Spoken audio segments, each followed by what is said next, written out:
in har ana da dole a ɗau uwa hula ku dole a samu ta kokuwa da ni da ke ba mai mana ɗan gani ya ba zan yi kuka in na rasa ki ba.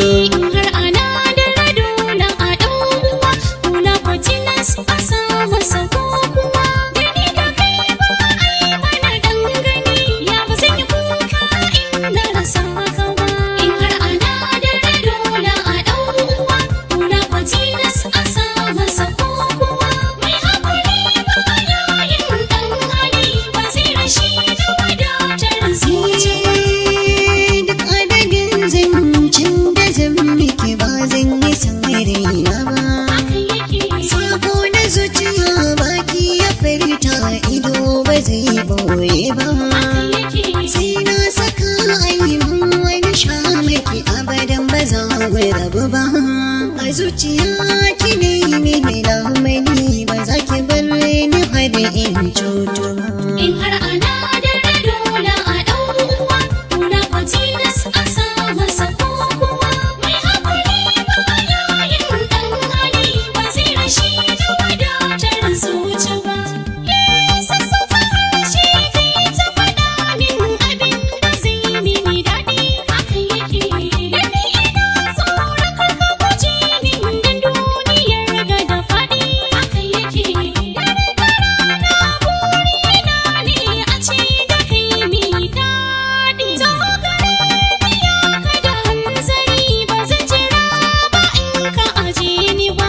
In har ana da dole a ɗau uwa hula ku tilas a samu sa kokuwa mai haƙuri ba yayin ɗan hali ba zai rashi da wadatar zuci ba.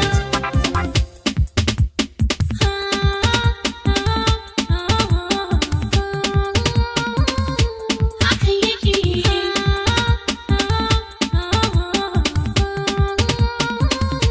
haka yake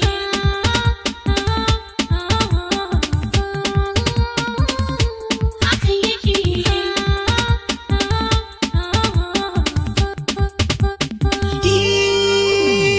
Kimin hukunci yadda ya dace a san da na yi miki laifi.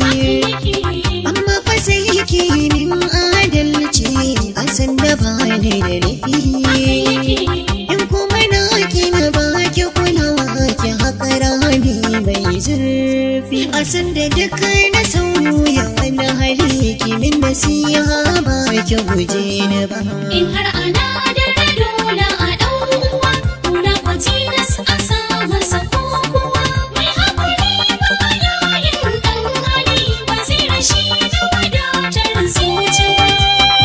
Rayuwar soyayya a ko'ina ka bayyana ta a fili haka yake ina gudun masu yin sanacin su san ina da dalili haka yake tarayyar mu da kai ba ta da ƙarshe kamar ta masu su'ali a lokaci zuwa lokaci nake jimari idan ban ganka ba.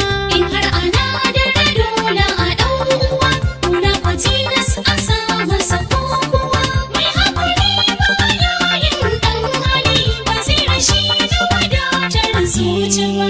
In har ana da dole a ɗau uwa hula ku dole